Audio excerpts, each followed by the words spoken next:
Vaskili,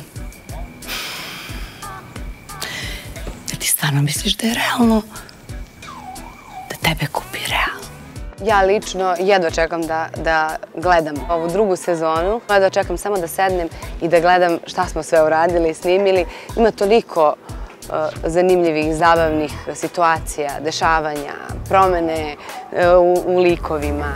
Ne znam šta da ti kažem, ali meni bolje da svekara i popije koju više nego daleko bilo živim po Vrnjačkoj banji. Danica, kao i ostali likovi, da doživi neku transformaciju u jednoj od epizoda, gde će, eto, kao da se rebrandira, kako ona kaže. Eto, otkrila sam vam to. Gde ste, pičke, bre, gde ste? Sredo, bre, spasiteljko naša, spasiteljko! Imamo mi tu dosta novih i likova i dosta drugih novih situacija.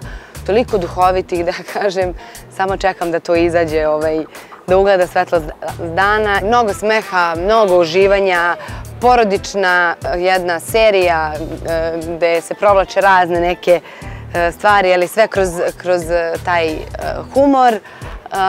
Lepeza onolika raznih likova. Molim te, nemoj da kupuješ i da prodaješ mog basketa, evo ovdje ćemo da živimo, nećemo da idemo po Vrnjačkoj banji.